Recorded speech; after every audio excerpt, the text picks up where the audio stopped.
Class 10। आज हम इस क्लास में एक्सरसाइज 8.2 स्टार्ट करने जा रहे हैं।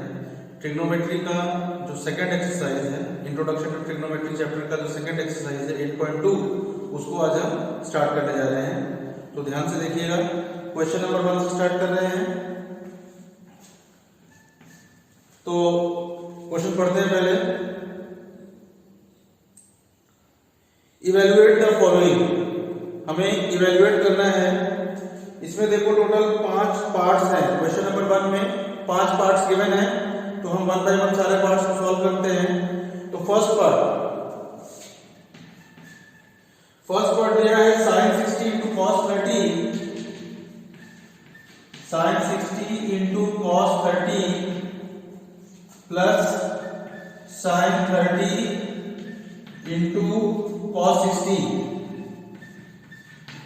ठीक, तो अब sin 60 की वैल्यू, जितने भी चीजें लिखी हुई हैं ट्रिग्नोमेट्रिक रेशियो स्पेसिफिक एंगल्स के, उनकी वैल्यूज हम यहां पे लिखेंगे।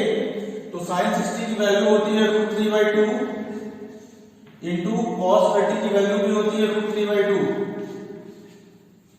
प्लस sin 30 की वैल्यू है 1/2 इंटू cos 60 की वैल्यू है 1/2। तो ये हो गया √3 into √3 3 upon 2 into 2 4 plus 1 into 1 1 upon 2 into 2 4। तो ये हो गया 4 upon 4 यानी कि 1। ठीक है, तो ये फर्स्ट पार्ट का आंसर हो गया। अब second part,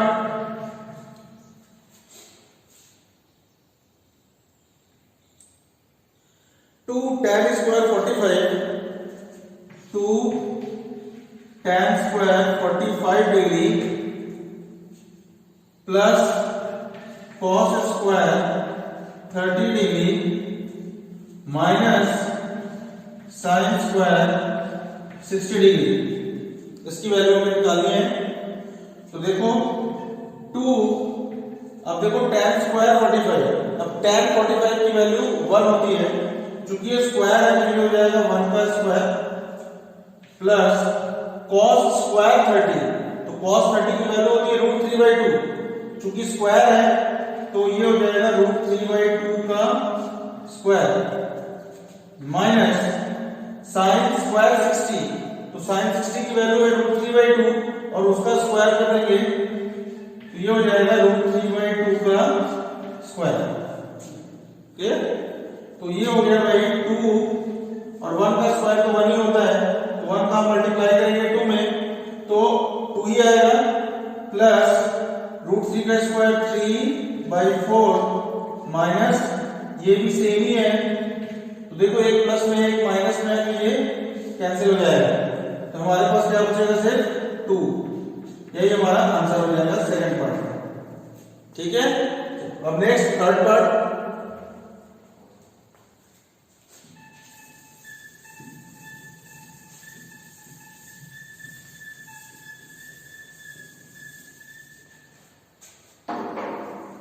third part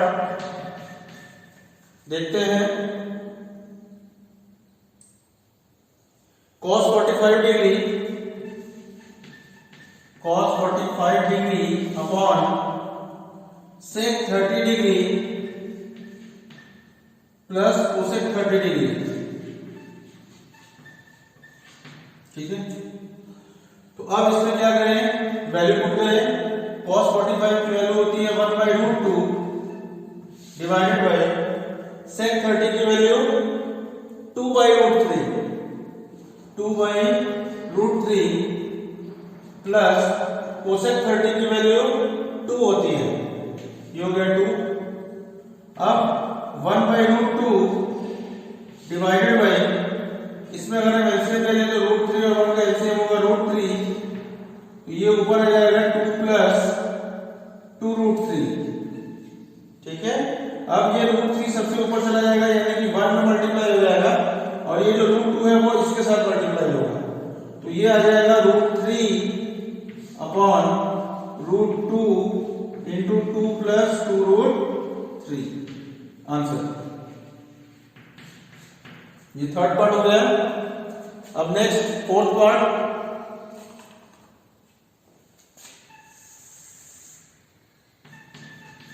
fourth part, sin 30 plus tan 45,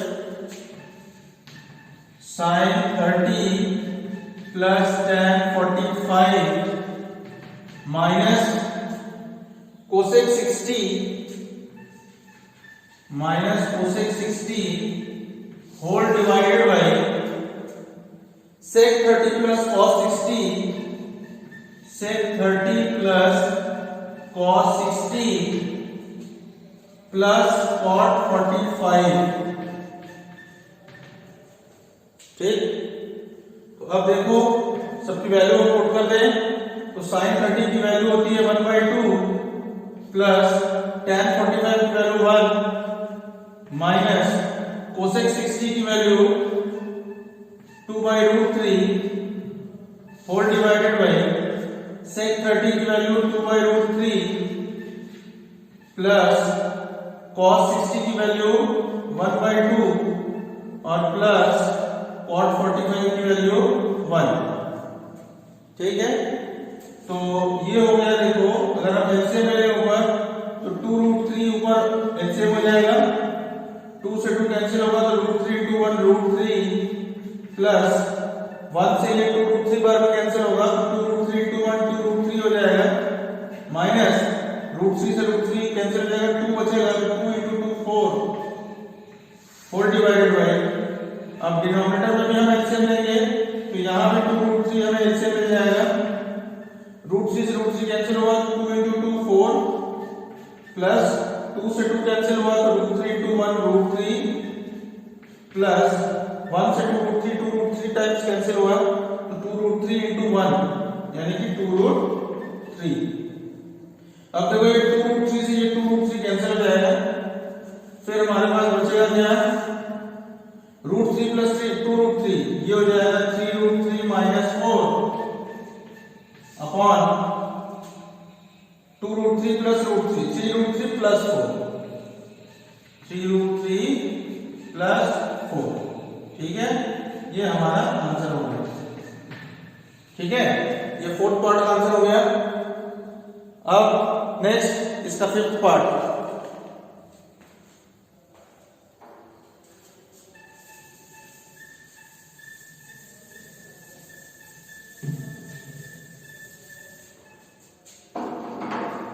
fifth part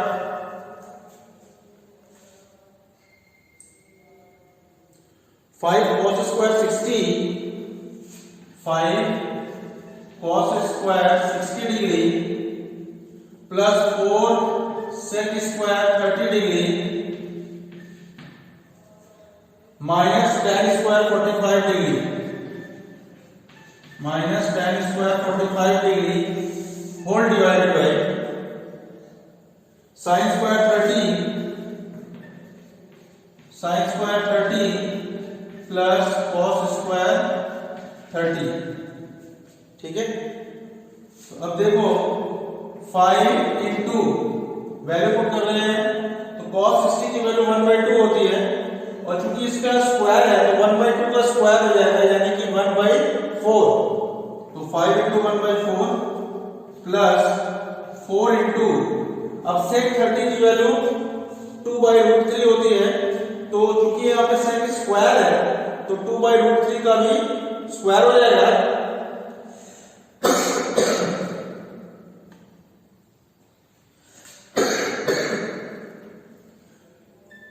तो sec स्क्वायर 30 की वैल्यू है 2/√3, इसका स्क्वायर कर देंगे तो 4/3 हो जाएगा माइनस tan 45 की वैल्यू 1 है तो इसका स्क्वायर करेंगे तो 1 हो जाएगा अपॉन। अब देखो हमने एक आइडेंटिटी पढ़ी थी, यहां पे वैल्यू रख के भी चेक कर सकते हैं। sin 30 की वैल्यू 1/2 होती है तो हम 1/4 लिखें और यहां पे 3/4 लिखें तो भी हमारा जो हमें चाहिए वो आ जाएगा। लेकिन हम चाहते हैं कि यहां पे आप आइडेंटिटी लगाएं, sin square theta plus cos square theta दोनों जो एंगल्स हैं वो सेम है, 30 डिग्री के हैं। तो यहाँ पे हम directly sin square theta plus cos square theta equals to 1 लिख सकते हैं। यानी कि ये जो पूरा का पूरा है sin square 30 degree plus cos square 30 degree, इसकी जगह हमने डायरेक्ट लिख दिया 1। कौन से आइडेंटिटी से? sin square theta plus cos square theta equals to 1। तो ये आ गया। अब ये कितना हो गया भाई? 5/4 प्लस 4 into 4 16/3 माइनस 1। अब 1/1 कर दिया। अब डिनोमिनेटर में तो 1 था, उसको लिखे या ना लिखे कोई फर्क नहीं पड़ता। अब इसके बाद 4 और 3 एलसीएम हो जाएगा 12। 3 into 5 15, ये 4 into 16 64 माइनस 12 into 1 12। ये कितना हो गया? 15 plus 64 79 79 minus 12 67 upon 12। ठीक है, तो ये हो गया हमारा फिफ्थ पार्ट। तो क्वेश्चन नंबर 1 कंप्लीट हो गया। अब चलो next question number 2।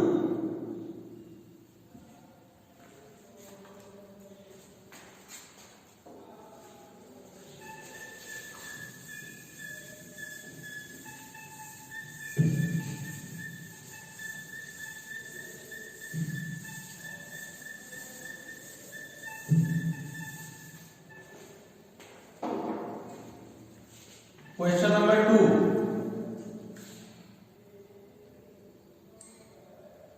Choose the correct option and justify your choice. इसमें भी देखो 4 क्वेश्चंस हैं। तो फर्स्ट पार्ट इसका 2 tan 30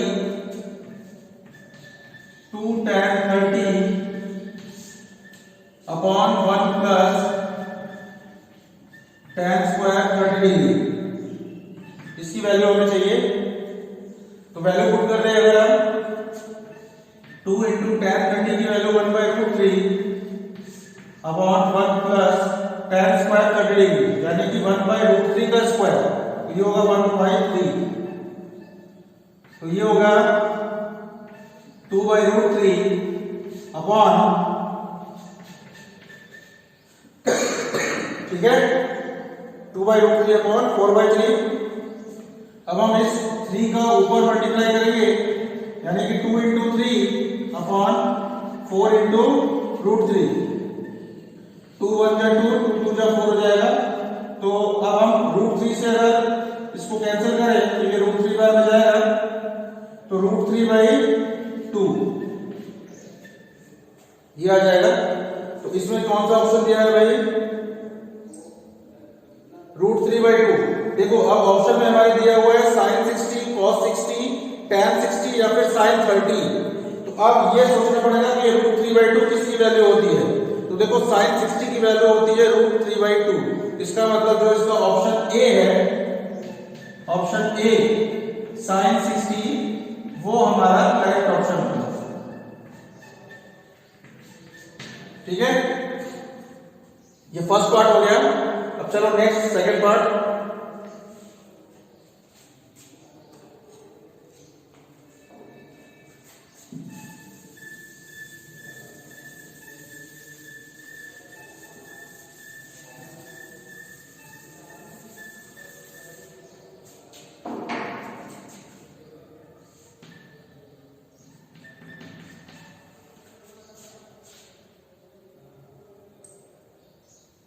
one minus tan square 45 upon 1 plus tan square 45। 1 minus tan square 45 upon 1 plus tan square 45। तो वैल्यू पुट करें अगर हम 1 माइनस tan 45 की वैल्यू 1, तो 1 का स्क्वायर करेंगे तो भी 1 ही मिलेगा, अपॉन 1 प्लस tan 45 की वैल्यू 1 और 1 का स्क्वायर करेंगे तो हमें 1 ही मिलेगा। तो ये हो जाएगा 1 माइनस 1 यानी कि 0 अपॉन 1 प्लस 1 2। तो 0 अपॉन 2 का मतलब 0। ठीक है, और ये 0 किस ऑप्शन में दिया हुआ है देखिए हम। देखो इसमें 4 ऑप्शन दिए हुए हैं। पहला है tan 90, दूसरा है 1, तीसरा है sin 45 और फोर्थ ऑप्शन है 0। तो ये फोर्थ ऑप्शन हमारा करेक्ट हो जाएगा 0, ये करेक्ट है आंसर। क्लियर? चलो अब third part.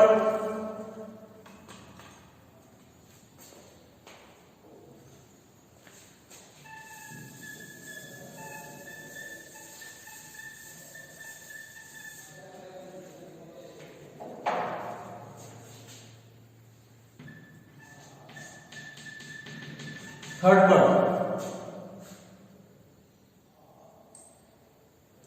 sin 2a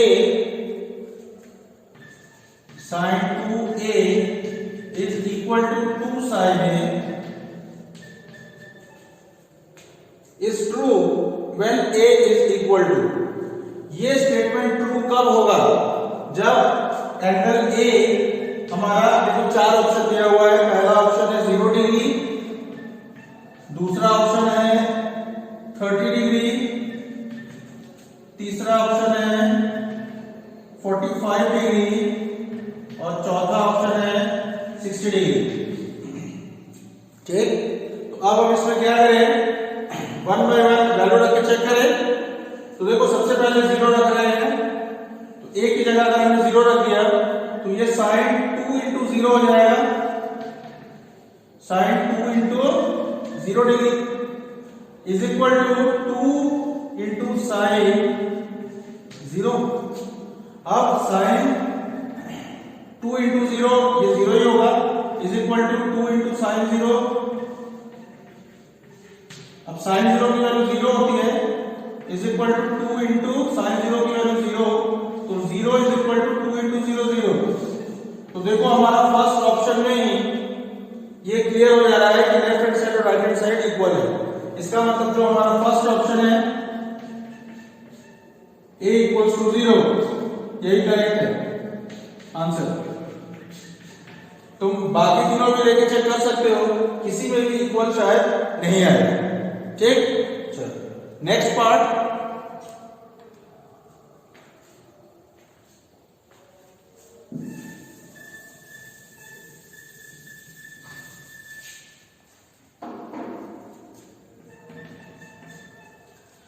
fourth part, 2 tan 30 degree upon 1 minus tan square 30 degree.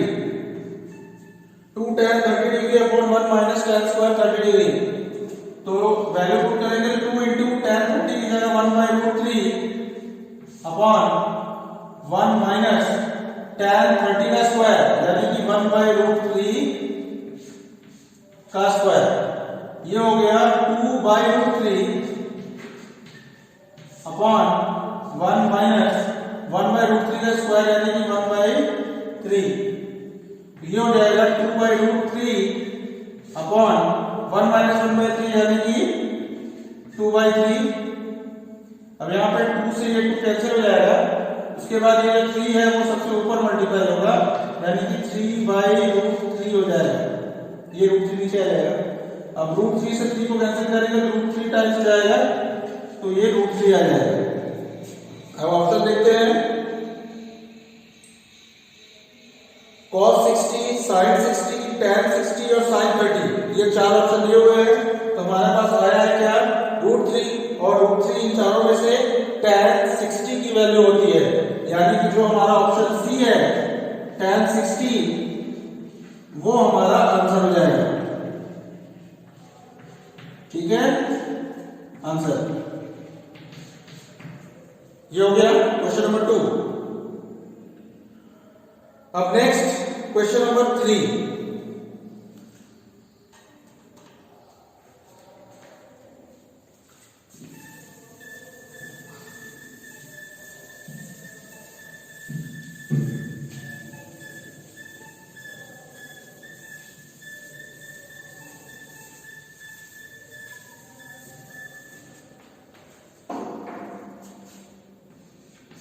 Question number 3. If tan a plus b is equal to root 3, if tan a plus b is equal to root 3 and tan a minus b is equal to tan a minus b equal to 1/√3 where a plus b is lies between 0 to 90. जो a plus b angle है वो 0 से 90 degree के बीच में लाई करता है और a is greater than b, जो हमारा एंगल a है वो b से बड़ा है। तो find angle a and angle b, हमें एंगल a और एंगल b की वैल्यू फाइंड करनी है। ठीक है, तो चलो स्टार्ट करते हैं इसको। तो जो दोनों इक्वेशन हमें गिवन है इन्हीं दोनों का यूज करेंगे हम। तो देखो tan a plus b solution में tan a plus b is equal to √3 दिया हुआ है। अब √3 tan में किस एंगल की वैल्यू होती है? तो ये होता है tan 60 डिग्री का। tan 60 डिग्री की वैल्यू √3 होती है, इसलिए √3 की जगह हमने tan 60 लिख दिया। और लिखने से फायदा ये होगा कि इस तरफ और इस तरफ left hand side right hand side दोनों तरफ tan हो गया, जिससे कि हम कंपेयर अगर कर ले तो a प्लस b जो है 60 डिग्री के इक्वल हो जाएगा। a प्लस b ये हमारा 60 डिग्री के इक्वल हो जाएगा और इसको हम इक्वेशन नंबर 1 बना देंगे। क्लियर? अब इसी तरह हम सेकंड इक्वेशन को अगर ले, यानी कि tan a minus b is equal to 1/√3 दिया है। अब फिर ये सोचना है कि 1/√3 tan में किस एंगल की वैल्यू होती है? तो tan 30 की वैल्यू होती है 1/√3, तो 1/√3 की जगह हम लिख दें tan 30 डिग्री। अब फिर से हम इसमें भी कंपैरिजन करें, कंपेयर कर दें, तो a minus b is equal to कितना जाएगा 30 degree. a minus b is equal to 30 degree और ये हमारा इक्वेशन नंबर 2 हो जाएगा। ठीक, अब हम इक्वेशन 1 और इक्वेशन 2 को सिंपल सॉल्व कर देंगे अगर, तो हमें एंगल a और एंगल b की वैल्यू मिल जाएगी। ठीक, तो देखो फर्स्ट इक्वेशन है हमारा a plus b is equal to 60 degree, equation number 1, और सेकंड इक्वेशन है a minus b is equal to 30 degree. 30 degree ये हो गया इक्वेशन नंबर 2। अब हम इन दोनों को सॉल्व करें तो देखो प्लस भी है और इधर माइनस भी है। अगर हम इन दोनों को प्लस कर दें यानी कि जोड़ दें दोनों इक्वेशंस को, तो ये b और b कैंसिल हो जाएगा, तो ये कैंसिल हमने कर दिया। अब a और a प्लस होकर हो जाएगा 2a is equal to 60 plus 30 90, तो a इज इक्वल टू आ जाएगा 90/2 यानी कि 45 डिग्री। तो a की वैल्यू आ गई 45 डिग्री। ठीक है, अब a की वैल्यू आ चुकी है। अब हमें b की वैल्यू चाहिए, तो अब b की वैल्यू के लिए चाहे इक्वेशन 1 चाहे इक्वेशन नंबर 2 किसी में भी एक में वैल्यू पुट कर दें। सपोज हमने इक्वेशन नंबर 1 में पुट कर दिया तो a plus b is equal to 60 degree. a की जगह 45 डिग्री आ चुका है, a की जगह हमने 45 डिग्री पुट कर दिया, plus b is equal to 60 degree. तो यहां से b is equal to 60 minus 45 यानी कि b is equal to 15 degree. तो हमारे पास दोनों एंगल से वो कितने कितने आ गए, a is equal to 45 degree और b is equal to 15 degree. Answer. ठीक है, तो ये हमारा हो गया क्वेश्चन नंबर 3। अब क्वेश्चन नंबर 4 देखो, इसमें लिखा है state whether the following are true और फॉल्स, जस्टिफाई योर आंसर। तो फर्स्ट लिखा है sine of a plus b is equal to sine a plus sine b। तो देखो ये जो स्टेटमेंट दिया है ये ट्रू नहीं है, यानी कि ये फॉल्स है, क्योंकि sine a plus sine b का मतलब क्या है, उसने सिंपल साइन का मल्टीप्लाई कर दिया है a और b के साथ। साइन को a के साथ मल्टीप्लाई किया, फिर प्लस लगा के साइन का b के साथ, तो ये एक्चुअली मल्टीप्लिकेशन होता ही नहीं है। ठीक है, a प्लस b और साइन इन दोनों में जो मल्टीप्लिकेशन का साइन है ही नहीं, तो हम मल्टीप्लाई कैसे करें? तो इसलिए ये स्टेटमेंट जो है ये फॉल्स है। सेकेंड है the value of sine theta increases as theta increases, मतलब जैसे जैसे हम थीटा की वैल्यू बढ़ाते जाएं, थीटा मतलब एंगल, जैसे जैसे हम एंगल की वैल्यू बढ़ाते जाएं वैसे वैसे साइन थीटा की वैल्यू इंक्रीज होती है। तो देखो ये सही है, ये स्टेटमेंट ट्रू है। ठीक है, क्योंकि हमें पता है कि अगर थीटा 0 डिग्री होता है तो साइन 0 0 ही होता है। अगर 30 डिग्री की वैल्यू साइन में 1/2 है, 45 डिग्री की वैल्यू 1/√2 है, साइन 60 डिग्री की वैल्यू √3/2 है और साइन 90 डिग्री की वैल्यू 1 है। तो ये सब के सब वैल्यू जो है अपने आप धीरे धीरे क्या हो रहे हैं, बढ़ रहे हैं, इंक्रीज हो रहे हैं। तो ये ट्रू है। फिर third, the value of cos theta increases as theta increases. अब इसमें cos के लिए भी यही कह रहा है कि अगर थीटा को हम बढ़ा दें या एंगल को हम बढ़ा दें तो फिर cos थीटा की वैल्यू भी जो है वो बढ़ती है, जबकि ये गलत है। क्योंकि अगर हम एंगल को बढ़ाते हैं तो cos थीटा की वैल्यू हमेशा डिक्रीज करती है, यानी कि घटती है। ठीक है, कैसे पता? क्योंकि देखो cos 0 की वैल्यू 1 होती है, फिर cos 30 √3/2, cos 45 1/√2, cos 60 1/2 और cos 90 0।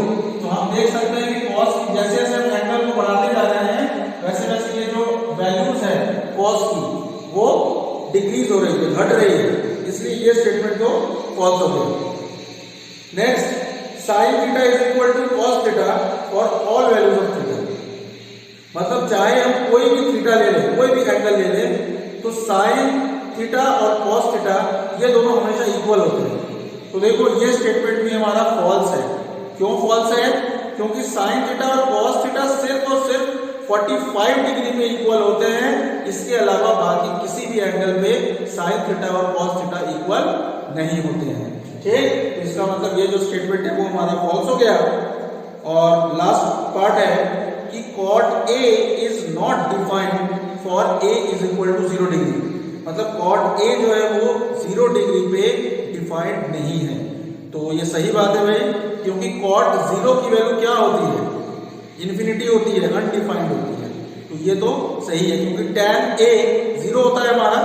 tan A की वैल्यू अगर 0 रखें तो tan 0 की वैल्यू 0 होती है, तो cot 0 जो होगा वो 1/tan 0 होगा। इसका मतलब 1/0 हो जाएगा। और हमने बताया होगा कि अगर 0 डिनोमिनेटर में है तो फिर जो ऊपर कुछ भी हो, 0 को छोड़ के ऊपर अगर कोई भी नॉन जीरो क्वांटिटी हो और डिनोमिनेटर में सिर्फ और सिर्फ 0 है, तो पूरा का पूरा जो क्वांटिटी होता है वो एक अनडिफाइंड टर्म होता है। ठीक है, इसलिए cot A जो है डिफाइंड नहीं है A इक्वल्स टू 0 के लिए। ये स्टेटमेंट हमारा ट्रू है। क्लियर? चलो, तो इस तरह से ये जो एक्सरसाइज 8.2 है ये आज कंप्लीट हो गया है। अब नेक्स्ट क्लास में हम एक्सरसाइज 8.3 स्टार्ट करेंगे। ठीक है, ऑफ करते हैं।